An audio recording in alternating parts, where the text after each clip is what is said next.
No niin, hyvää iltaa. Kuuluuko kaikille sinne kotikatsomoille? Toivottavasti. Ennen kuin mennään itse asiaan, niin mä toivottelen tervetulleeksi tähän etäluentosarjaan.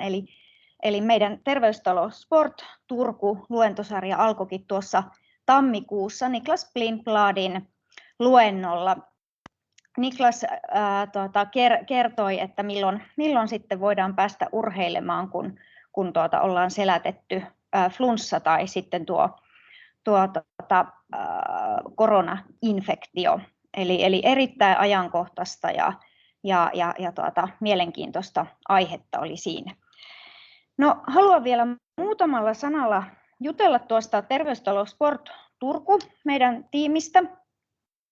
Eli tuossa ennen luennon alkuun niin pyörikin vähän meidän esittelyslideja ja tosiaankin meillä täällä Turussa niin hoidetaan monen huippu-urheiluseuran vammat ja sairaudet ja toimitaan siis terveydenhuollon tuottajina ja panostetaan myös ennaltaehkäisevään hoitoon.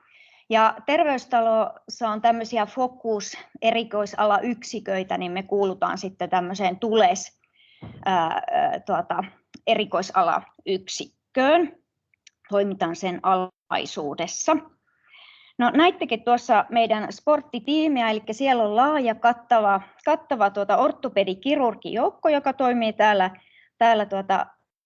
Pulssissa Humaliston kadulla.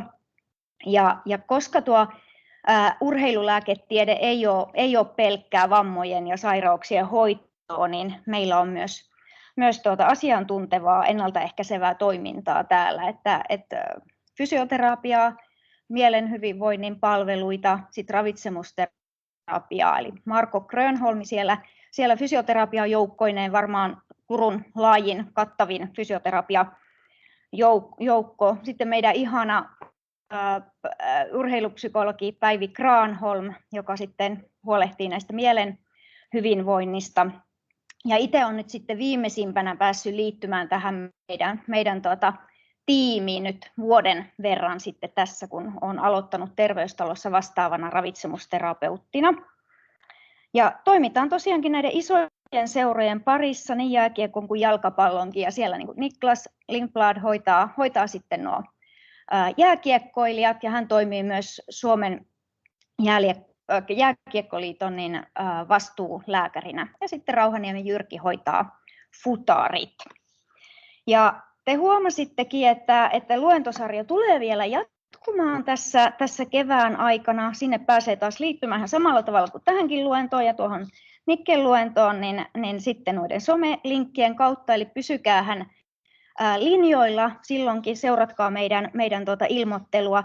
Siellä maaliskuussa on tulossa tosiaankin Päivi Granholmin luento.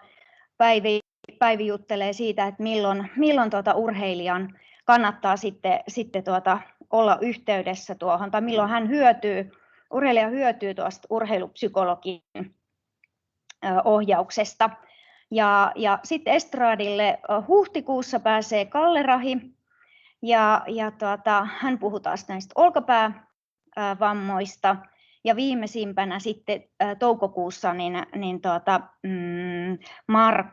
Marko sitten kertoo, milloin sitten vamman jälkeinen paluu urheiluun on mahdollista.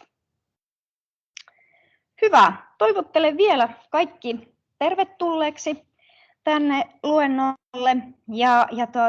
Tosiaankin luentosarja nyt jatkuu tällä toisella luennolla, jolloin me paneudutaan energian riittävyyteen kasvisruokavaliossa. Ja tässä on nyt sitten hiukan tätä luennon asialistaa, eli mihin meillä on tarkoitus paneutua nyt tässä seuraavan reilun puolen tunnin aikana. Eli ekana keskustellaan tuosta kasvisruokavaliosta, minkälaisia kasvisruokavalioita ylipäätänsä on. Sitten me luennolla keskitytään tarkastelemaan niin erityisesti vegaaniruokavaliota ja sen sopivuutta urheilijalle, ja millaisia vaatimuksia se urheilu sitten asettaa sille ravitsemukselle. Toinen tärkeä seikka, mihin tällä luennolla paneudutaan, on riittävän energiansaannin merkitys urheilijalle. Et miksi se on niin tärkeää. Ja sitten me vielä jutellaan tuosta suhteellisesta energiavajeesta, eli mitä sillä tarkoitetaan ja minkälaisia mahdollisia seurauksia siitä energiavajeesta on niin urheilijan terveydelle kuin sitten suorituskyvylle. Ja sitten lopuksi niin vielä saatte käytännön vinkkejä, että miten sitten vegaaniruokavaliota toteuttava urheilija voi saada riittävästi energiaa siitä ruokavaliosta. Näin. Eli kasvisruokavaliothan on sillä tavalla mielenkiintoinen aihe ja aika ajankohtainenkin aihe. Niiden suosio on lisääntynyt tässä viimeisten vuosien aikana. Ja varmasti yhtenä syynä kasvisruokavalion noudattamiseen lähtemiselle on ilmastolliset syyt. Mutta yhtä hyvin siellä kasvisruokavalion noudattamisen taustalla voi olla terveydelliset, ravitsemukselliset, uskonnolliset tai eettisetkin syyt. No tosiaankin, niin kuin tuossa sanoinkin, niin kasvisruokavalioita on erilaisia. Eli kun siihen ruokavalioon sisältyy kasvisperäisen aineksen lisäksi myös maitotaloustuotteita, niin kyseessä on tämmöinen laktovegetaarinen kasvisruokavalio. Ja kun tuohon edelliseen lisätään vielä kananmuna, niin siitä tulee tämä lakto-ovo-vegetaarinen ruokavalio. Ja sitten kun vielä lisätään kala, niin saadaan lakto-ovo-pesko-vegetaarinen ruokavalio. Ja kun me puhutaan vegaaniruokavaliosta, niin silloin tarkoitetaan sellaista ruokavaliota, mikä ei sisällä mitään eläinperäisiä tuotteita. Ei siis lihaa, ei kalaa, ei kananmunaa, ei kanaa, ei maitotaloustuotteita. Oikein koostettuina kaikki nuo edellä mainitut kasvisruokavaliot on monipuolisia ja terveyttä edistäviä. No entäs sitten urheilijalla kasvisruokavalio? Tosiaan niin kuin sanottu, niin kasvisruokavaliot kyllä sopii myös urheilijalle, mutta siihen täytyy hiukan paneutua ja huolehtia siitä, että ruokavalio on riittävän monipuolinen. Kannattaa paneutua siihen suunnitteluun ja olen sitä mieltä ja suosittelen, että urheilijan kannattaisi suunnitella se ruokavalio-ohjelma asiaan perehtyneen ravitsemusterapeutin kanssa. Urheilijan kasvisruokavalioon ja etenkin siihen vegaaniruokavalioon niin haasteet liittyy yleisesti niin energian saantiin. Toki siellä vegaaniruokavaliossa on myös muita huomionarvoisia asioita, eli erityisesti tietyt vitamiinit ja kivennäisaineet on sellaisia, minkä riittävään saantiin pitää kiinnittää huomiota. Siellä on B12-vitamiini, D-vitamiini, kalsiumi, rauta ja jodi ja sitten tuo proteiinin laatu. Mutta tällä kertaa nyt ei paneuduta näihin ravintoaineisiin sen enempää, vaan keskitytään tuohon energia-asiaan. Se on sitten nuo muut on toisen luennon aihe. No minkälaisia vaatimuksia se urheilu sitten asettaa sille ravitsemukselle? Urheilusuoritushan kasvattaa energian tarvetta. Ja toki on niin, että riippuen siitä, että mitä urheilulajia sä harrastat, niin sehän energian tarve vaihtelee sen mukaisesti. Mutta mitä enemmän tai kovemmin harjoitellaan, niin kasvaa myös eri ravintoaineiden tarpeetkin. Ja silloin täytyy kiinnittää huomiota siihen, että syödään enemmän ja monipuolisesti. Ja kehittymisen ja palautumisen kannalta niin keskeisiä on tosiaankin se riittävä energiansaanti ja myös hiilihydraatit ja proteiinit. Kasvisruokavaliokin on mahdollista saada tämmöiseksi enemmän energiaa sisältäväksi, kun sinne valitaan tämmöisiä runsaammin energiaa sisältäviä ruokia, kuten tofua tai soijaa, pähkinöitä ja siemeniä, kasviöljyjä, mitkä tosiaankin sitten tuo kivasti sitä energiaa sinne ruokavalioon. Lisäksi on olemassa tämmöisiä energiapatukoita tai urheilu- ja palautusjuomiakin, joita voi sitten harkiten käyttää apuna lisäämään sitä energian saantia. No, miksi se energiansaanti sitten on niin tärkeää? Riittävä energiansaanti on ehdottomasti urheilijan ravitsemuksen perusta. Se on urheilijan suorituskyvyn kannalta tärkein ravitsemuksellinen tekijä, mikä vaikuttaa siis urheilijan suorituskykyyn. Jos sitä energiaa saadaan liian vähän sieltä ruokavaliosta, niin hyvin todennäköistä on, että palautuminen ja suorituskyky kärsii. Jo tämmöisten yksittäisten päivien liian vähäinen syöminen voi näkyä semmoisena puolitehoisena treeninä. Häröillään vähän siellä treeneissä, keskittymiskyky on jossain ihan muualla, vahinkoja sattuu ja loukkaantumisriski kasvaa. Ei olla ihan kaikessa ruumiin ja sielun voimissa.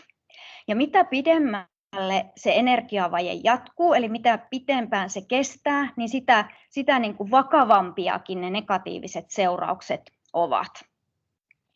Eli tärkeästä asiasta puhutaan.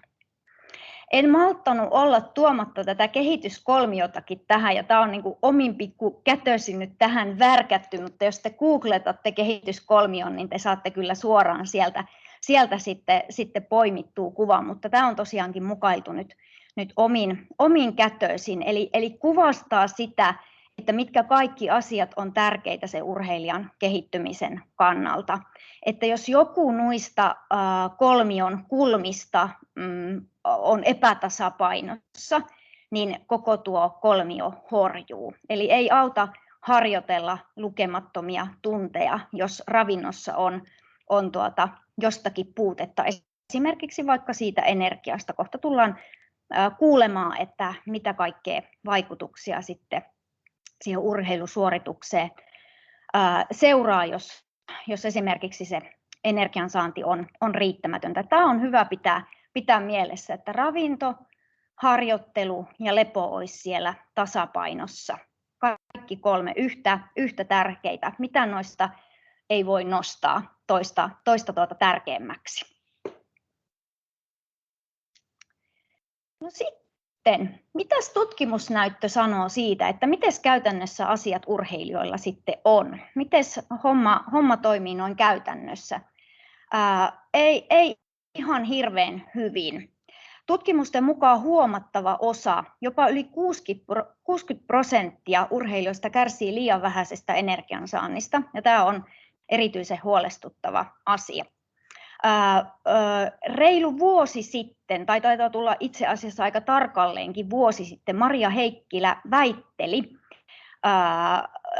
hänen väitöskirjan aiheena oli urheilijoiden ja valmentajien ravitsemustietämys tai ravitsemusosaaminen.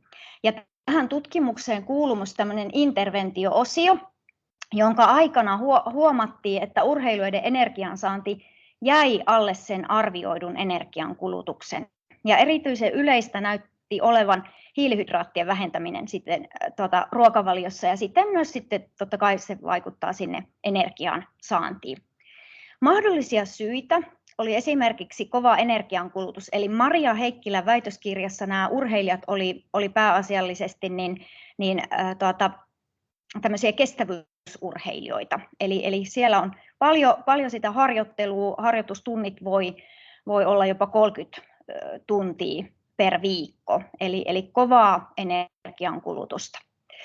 Sitten näihin koviin reenipäiviin voi liittyä tämmöistä vähentynyttä nälän tunnetta, ei oikein tee mieli sen kovan treenin jälkeen syödä, mistä kohta puhutaan sitten vielä lisää.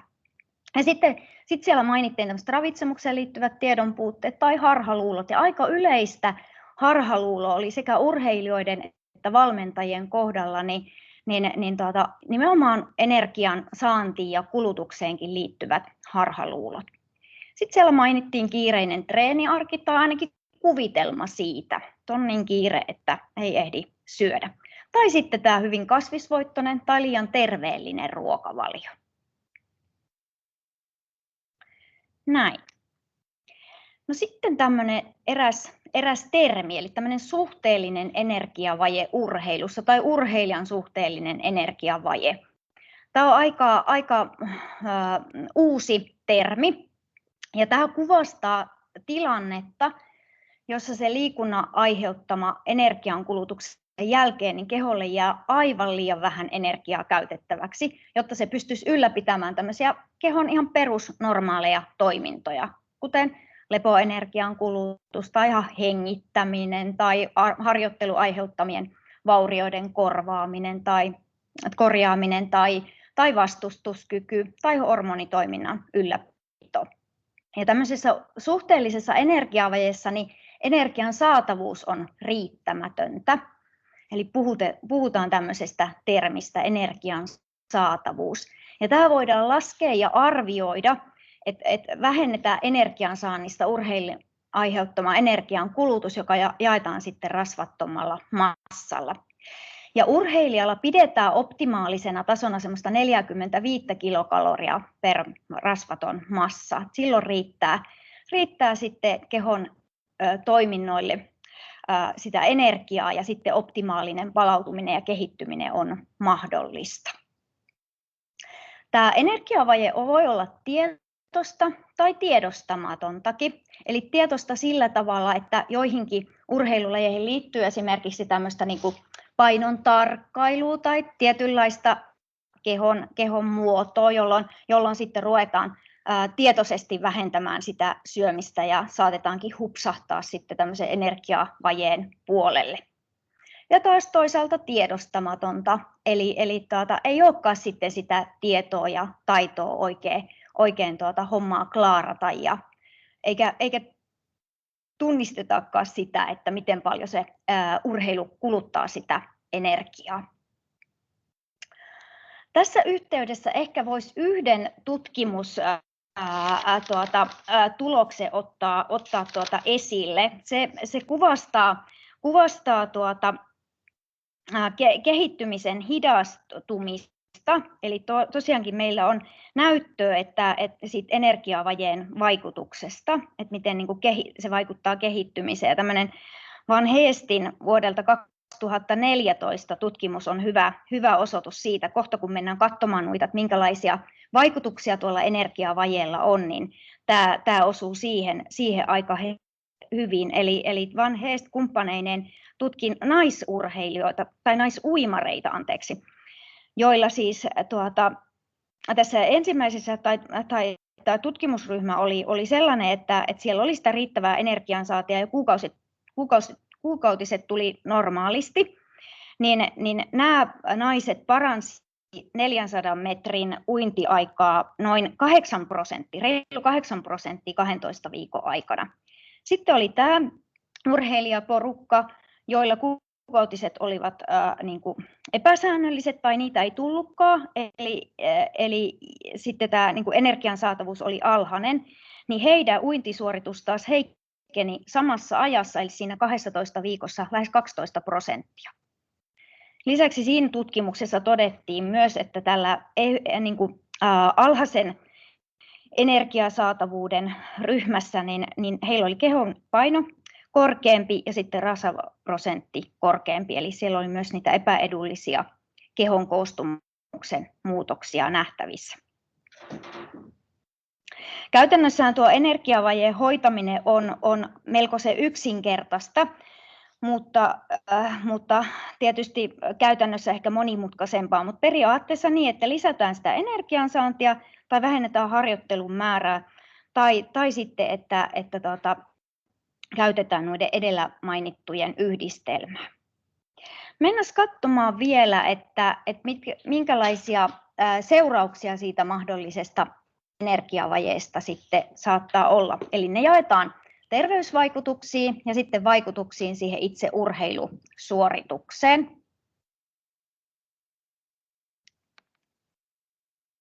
Noin. Eli niin kuin näette, niin täällä on aika pitkä lista terveysvaikutuksista, mitä tuo suhteellinen energiavaje sitten tuo mukanaan. Ei ole tarkoitus hirveän yksityiskohtaisesti käydä näitä läpi, mutta näette, että miten moneen asiaan se energiavaje vaikuttaa. Eli siellä on ensimmäisenä ne kehon koostumukset, epäedulliset muutokset. Sitten luuston kunnon heikkeneminen. Toki jos me ajatellaan luuston kunnon niin yleensä vaikutukset siinä luustossa, esimerkiksi luuston mineraalitiheyden niin kuin alentuminen, niin tapahtuu pitemmän ajan kuluessa, eli tarvitaan yleensä semmoinen reilu puoli vuotta. Mutta tosiaankin niin, sitten riski tämmöisille rasitusmurtumille kasvaa, ja myöhemmin tosiaankin, kun se energiavaje kestää riittävän pitkään, niin riski myös osteoporoosille kasvaa. Sitten myös lihakset ja nivelet on tosi kovilla, eli niiden ylirasitusriski kasvaa.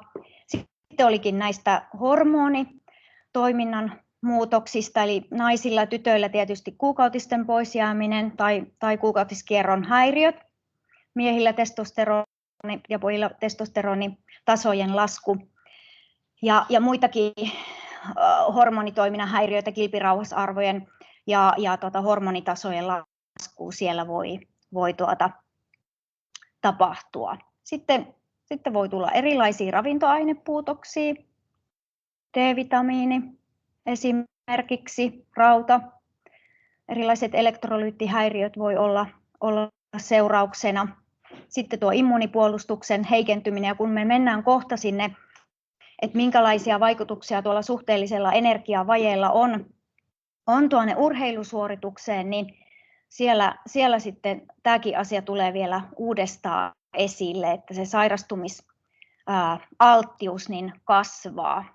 No sitten siellä mainittu sydän- ja verenkiertoelimistö, eli voi vaikuttaa epäedullisesti sitten siihen rasvaprofiiliin siellä verenkierrossa, ja sitten tämmöinen verisuonten endoteelin häiriöitä voi ilmetä. Sitten kaikenlaisia ruoansulatusvaivoja, kasvu- ja kehitys häiriintyy, ja puhumattakaan sitten psyykkisen terveyden haitallisista vaikutuksista.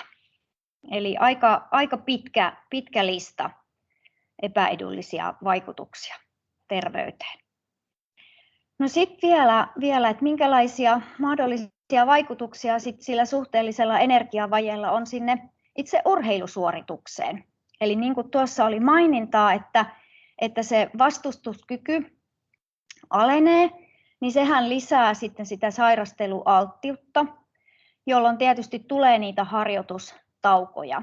Ja jos sitä sairastelua tulee paljonkin siellä kauden aikana, niitä harjoitustaukoja tulee useita, niin sä annat etumatkaa kilpailijoille aika paljon sillä, että sä joudut itse olemaan harjoituksista pois. Vammaherkkyys lisääntyy, sitten suorituskykykehitys heikentyy tai jopa kokonaan pysähtyy, sitten tulee lihasvoiman heikentymistä.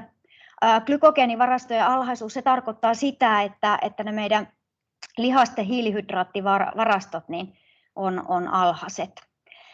Ja nämä koordinaatiokyvyn heikentyminen, päätöksentekokyvyn heikentyminen, keskittymiskyvyn heikentyminen, niin ne taas sitten voi johtaa just siihen vammaherkkyyteen tai että tapahtuu loukkaantumisia siellä urheillessa ja sitten taas joudutaan harjoitustauolle ja taas annetaan etumatkaa sitten kanssakilpailijoille. Sitten ärtyisyyden lisääntyminen on myös semmoinen urheilu- tai niin kuin energiavajeen vaikutuksia, ja masennus ja alakulo on myös liitetty suhteellisen energiavajeen niin kuin negatiivisiin vaikutuksiin. Eli aikamoiset listat sekä niin kuin terveysvaikutuksia että sitten vaikutuksia sitten sinne itse urheilusuoritukseen. Nämä on hyvä pitää mielessä. No nyt me sitten päästään miettimään vielä tarkemmin sitä vegaaniruokavaliota. Eli nämähän niin kuin äskeiset, mitä näytin teille, eli suhteellisen energiavajeen terveysvaikutukset ja toisaalta vaikutukset urheilusuoritukseen, niin nämä on riippumattomia siitä, mikä ruokavalio sulla on kyseessä, että ne on yhtä niin kuin pahat, olipa sulla sekaruokavalio tai sitten kasvisruokavalio siellä taustalla, että se energia ei niin kuin, ole mitään merkitystä, että mistä se, niin kuin, minkä ruokavalion niin kuin seurauksena se energiavaje tulee, vaan ne vaikutukset on ihan samat. Mutta mennään vielä tarkastelemaan sitä, että miksi se vegaaniruokavalio sitten voi johtaa siihen riittämättömään energiansaantiin. Että minkälaisia tekijöitä siellä vegaaniruokavaliossa on, mitkä voi niinku edesauttaa sitä riittämätöntä energiansaantia. Eli vegaaniruokavaliostahan saadaan aika iso määrä kuitua, mikä tekee aika voimakkaan kylläisyyden tunteen, ja se voi vähentää syömistä niin kuin jo itsessään. Sitten monesti myös tämmöiset kasvipohjaiset ruoat on vähäenergisempiä, eli niistä ei saadakaan niin paljon energiaa. Ja sitten tuo tosiaankin, että kun liikutaan oikein kovatehoisesti, on semmoisia kovatehoisia harjoituksia, niin voi ilmetä tämmöistä ruokahalun heikentymistä, ei tee oikein mieli syödä. Joku ehkä siellä katsomoissa saattaa tunnistaakin tämmöisen, aikuiset, ja jos siellä on vähän nuorempiakin kuulijoita, niin saattaa tunnistaa tämmöisen, että ei oikein tee mieli syödä. Ja jos siihen ei erikseen kiinnitetä huomiota, niin aika todennäköistä on, että se energiansaanti jää sitten vähäiseksi. Sitten tiedon ja taidon puute. Eli niin kuin mä tuolla aika aluksi sanoinkin, että vegaaniruokavalion ja muidenkin kasvisruokavalion, mutta erityisesti vegaaniruokavalion suunnitteluun ja toteuttamiseen kannattaa paneutua, että se ei ole vaan niin, että jätetään nyt ne lihat ja maidot sun muut pois, vaan sitten pitää oikeasti paneutua siihen, että mitä tulee tilalle ja miten huomioidaan sitten kaikkien muidenkin ravintoaineiden saanti kuin energian saanti.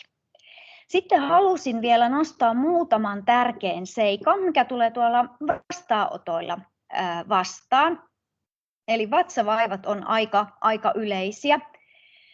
Ja kasvisruokavalioon ja vegaaniruokavalioon kuuluu paljon semmoisia tuotteita, mitkä on aika helposti vatsavaivoja aiheuttavia. Siellä on tietysti sitä kuitua aika iso määrä, mutta siellä on myös tietynlaisia hiilihydraattiyhdisteitä, jotka sitten voi sitä vatsavaivaa aiheuttaa. Niin nämä on tietysti semmoisia, mitkä pitää aina sitten selvittää, että mikä siellä on taustalla, että onko mahdollisesti kyse siitä, että vatsa tulee kauhean kipeäksi siitä vegaaniruokavalion noudattamisesta.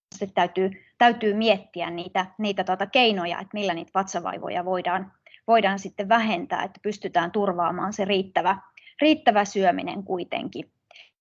Ja sitten tämmöinen vielä, että joskus se vegaaniruokavalio saattaa olla myös tapa naamioida tämmöistä häiriintynyttä syömiskäyttäytymistä. Ja näihin törmää jonkun verran tuolla vastaanotolla myös. Et lähdetäänkin sitten tämmöiselle karsitulle tai rajoitetulle ruokavaliolle, ja siellä saattaakin olla taustalla semmoinen häiriintynyt syöminen. Mutta se on sitten taas tosi iso ja toinen asiansa, josta voisi kyllä kans pitää myös niin kuin oman luentonsa.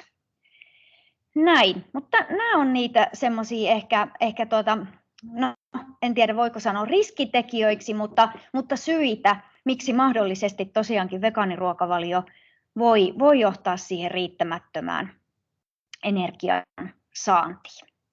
Mennään eteenpäin. No mites käytännössä sitten, mites vegaaniurheilija voi turvata sen riittävän energian saannin?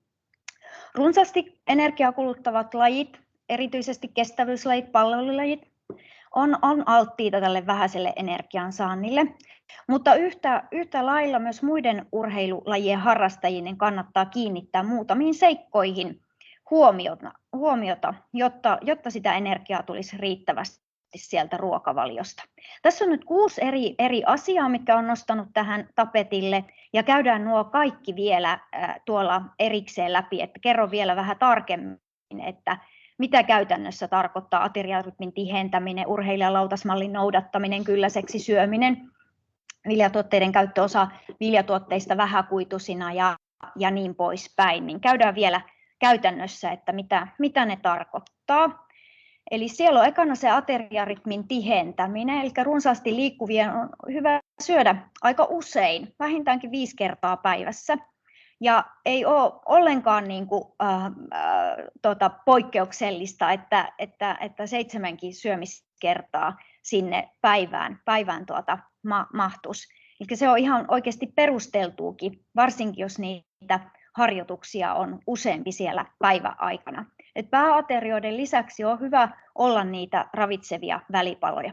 Ja mä tulen näyttämään vielä tuossa ihan lopuksi niin pari esimerkkiä tuosta semmoisesta niin kuin esimerkkipäivä, että miten niitä aterioita vois siellä ajoittaa ja minkälaisia ne ateriat vois olla. No sitten toisena on tämä urheilijalautasmallin noudattaminen. Se on vähän erilainen kuin tuo perinteinen lautasmalli. Mä vilautan täältä nyt seuraavaa kuvaa. Eli täällä on tuo Valtion ravitsemusneuvottelukunnan sivuilta otettu tuo lautasmalli, perinteinen lautasmalli katsottuna teistä vasemmalla. Eli siellähän perinteisessä lautasmallissa niin tosiaankin puolet tuosta lautasesta on vihanneksia, kasviksia erilaisessa muodossa ja sitten siellä on 1/4 varattu sille perunalle, pastelle, riisille ja sitten viimeinen 1/4 sille proteiinipitoiselle lihalle, kalalle, kanalle esimerkiksi. Mutta urheilijalautasmalli näyttääkin vähän eriltä, eli teistä katsottuna sitten siellä oikealla puolella näette tuon, että jaetaankin se lautanen jotakuinkin 3 osaan, jotakuinkin 3 yhtä suureen osaan, eli siellä on sitten kaikkia niin proteiinipitoisia, hiilihydraattipitoisia kuin kasviksiakin jotakuinkin saman verran. Ja tuon aterian energiapitoisuutta voi tuosta vielä kasvattaa, sinne voi lisätä vähäsen vielä leipää levitteen kerran, ja tuohon veden rinnalle voi ottaa vaikka tuoremehulasillisen, ja toki tuolla ompun tilalla voi olla vähän energiapitoisempaakin jälkiruokaa sitten, niin tulee mukavasti sitä energiaa tuosta yksittäiseltä aterialtakin. Et pääateriat on hyvä koostaa tämmöisen urheilijan lautasmallin mukaisesti, mutta mennään vielä tuonne takaisinpäin. Sitten siellä oli kolmantena se kylläiseksi syöminen, eli ateriolla kannattaa pyrkiä siihen, että syö itsensä aika lailla kylläiseksi. Se ei tarkoita mihinkään äkkipuhki paukkuu tilaa, vaan että on semmoinen sopivan kylläinen olo. Toki tietysti taas täytyy huomioida se, että jos sulla on heti tästä treenit alkamassa, niin maa ei välttämättä kannata syödä ihan täyteen. Jotkut on tosi herkkiä sillä vatsallaan ja voi tulla tämmöisiä epämiellyttäviä vatsaoireita. Ja silloin tietysti voi miettiä myös sitä, että siellä lähellä harjoitusta voi syödä välipalaakin tai sitten ylipäätänsä syödä jotain mahdollisimman niin kuin hyvin sulavaa, että sillä tavalla huomioi sen harjoituksen läheisyyden. Ja jos kärsii tosiaankin niiden kovempien harjoituksen jälkeisestä tämmöisestä ruokahaluttomuudesta, ei oikein tee mieli syödä, niin kannattaa nauttia esimerkiksi joku tämmöinen palautusjuoma tai muuta helposti syötävää ruokaa, raikasta syötävää ruokaa, jotta se energian tarve tulisi sitten täytettyä. Tämmöiset smoothiet on esimerkiksi aika hyviä vaihtoehtoja, niin ne on raikkaita ja kivoja, niin niillä saa aika kätevästi sitten nopsasti niin sitä energiaa ja välittömästi sen treenin jälkeen se yleensä menee alas. Sitten mennään vielä näihin muihin käytännön toimiin. Eli sitten siellä oli että kannattaa käyttää reippaasti erilaisia viljatuotteita. Ja nyt voi huolella sitten ihan hyvällä omalla tunnolla valita myös osan viljatuotteista sitten vähäkuituisina vaihtoehtoina. Että vähennetään vähän sitä kuidun saantia. Että käytetään reilusti perunaa ja pastaa. Osa pastasta tosiaankin voi olla vaaleampana vaihtoehtona riisiä, quinoaa, leipiä, puuroja, myslejä, muroja, vaihdellen kaikenlaisia runsaana määrinä. Ja sitten tosiaankin niin palkokasvien käyttö ihan samalla tavalla, että papujen ja linssien lisäksi niin kannattaa ehdottomasti siinä ohella käyttää tämmöisiä soijajukurtteja tai rahkoja, tofu. Tempe on myös soijasta peräisin olevaa. Sitten ei ole huono juttu käyttää myös tämmöisiä kasviproteiinijauheita. Niitä on soijasta peräisin olevia, riisistä peräisin olevia jauheita, mitä voi tosiaankin vaikka sinne smoothien joukkoon laittaa sitten turvaamaan sitä energiaa ja proteiininkin saantia. Ja sitten lisäksi vielä viimeisenä tämä energiatiheiden ruokien lisääminen ruokavalioon. Eli voi käyttää hilloja esimerkiksi siellä soijajukurtissa tai puurojoukossa, mehuja, mehukeittoja, pähkinät on hyvä energianlähde, avokado, sekin sopii mainiosti vaikka sinne smoothien, saa kivasti energiaa ja vähän hyviä rasvoja, kuivatut hedelmät, kaakao, ne on hyvä tapa lisätä sitä omaa energiansaantia. Kannattaa käyttää myös rypsi- ja oliiviöljyä esimerkiksi ruoan valmistuksessa tai salatin kastikkeena, lorautella niitä sinne. Ja sitten tämmöisiä kasvipohjaisia kermojakin voi lisätä sinne ruoan valmistukseen.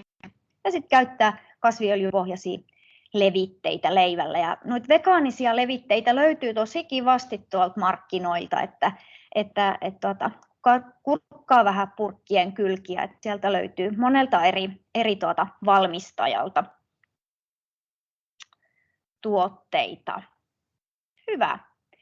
Tuossa oikeastaan nuo. Sitten mä lupasin tähän loppuun vielä, meillä näyttää aikaa hiukan vielä olevan, niin pari tämmöistä esimerkkiateriaa. Mä korostan, että nämä on yksittäisiä esimerkkejä, näin sellaisena välttämättä sovi juuri sinulle, mutta halusin nyt tällä vähän sitä näyttää, että miten sitä voi ajoittaa sitä ateriointia sen treenin ympärille ja minkälaisia ne ateriat voisi esimerkiksi olla. Tässä on laskennallisesti huomioitu, että kaikki mahdolliset ravintoaineet energian ohella tulee tyydytetyksi. Tässä ensimmäisessä esimerkissä on 2400 kilokaloria. Et sopisi semmoiselle pienemmälle urheilijalle esimerkiksi. Ja tässä on tosiaankin, niin kuin sanottu, niin yksi harjoitus tuolla iltamassa. Tämmöisiä voisi esimerkiksi olla. Ja en malttanut olla vielä tuossa lisäämättä sitten tämmöistä niin kuin enemmän energiaa sisältävää esimerkkiateriaakin. Et vähän samantyyppinen kuin tuo äskeinen, mutta huomaatte, että siellä on pari harjoitustakin. Siellä on tuommoinen aamupäiväharjoitus ja sitten siellä on vielä tuo iltaharjoitus. Ja sitten tällä tavalla nyt on tähän suunniteltu nämä ateriat ja ateriakokonaisuudet. Että tämä paljon helpottaa sitä omaa arkeakin, jos vähän etukäteen suunnittelee niitä, että mitä on aikomassa seuraavilla aterioilla syödä. Ja sitten on tietenkin niin ehkä tehty jo valmiiksi niitä aterioita ja välipalojakin, että kaapista löytyy sitten nopsasti syötävää. Ja sitten vielä lopuksi ajattelin, että tuosta voidaan vielä katsoa, että minkälainen se hyvä välipala sitten on. Eli se sisältää jokaisesta ryhmästä jotain, eli siellä on niitä hiilihydraatin lähteitä, siellä on proteiinin lähteitä, siellä on rasvan lähteitä ja jotain värikästä. Eli tämmöistäkin niin kuin periaatteessa taulukkoa voi itsellä käyttää, että aina muistaa, että kaikista ryhmistä pitäisi sit siellä täysipainoisella välipalallakin olla niitä aineksia. Hyvä. Tässä oikeastaan kaikki, mitä mä haluan sanoa. Onko siellä jotain kysymyksiä? Ei kysymyksiä. No, tällä mennään sitten eteenpäin. Mä kiitän teitä kaikkia siellä kotikatsomoissa ja pysykäähän kuulolla. On tulossa vielä hienoja luentoja upeiden asiantuntijoiden siivittämänä, niin pysykäähän kanavilla ja seuratkaa. Joo, voiko tarkentaa? Raudansaantikin on yksi semmoinen kriittinen ravintoaine siellä onko siellä tarkemmin? Täällä on siis kysymys raudansaannista.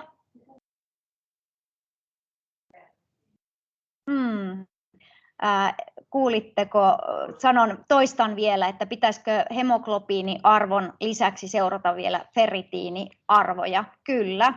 yksiselitteinen vastaus. Kyllä, siellä tuli vielä maininta, että varsinkin tytöillä kuukautiset vaikuttaa siihen, että me menetetään sen kuukautisveren mukana sitä rautaa ekstra paljon. Ja kyllä, kannatan mittaamista, muutenhan me ei asioita tiedetä, ellei mitata. No nyt tulee sillä tavalla hankalia kysymyksiä. Hyvä kysymys, kiitos siitä.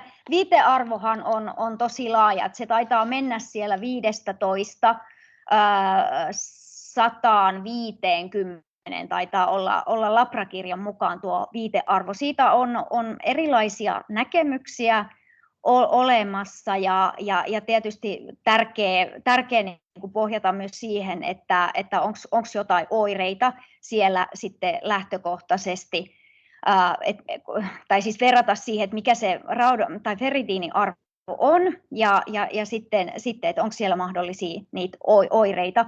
Mutta sanotaanko näin, että varmaan urheilijoilla saisi olla vähintään se 50, ellei enemmänkin. Mutta voin olla väärässä, tämä kannattaa lääkäreiltä vielä sitten tarkistaa, mutta mieluumminkin tavoitella vähän korkeampia arvoja.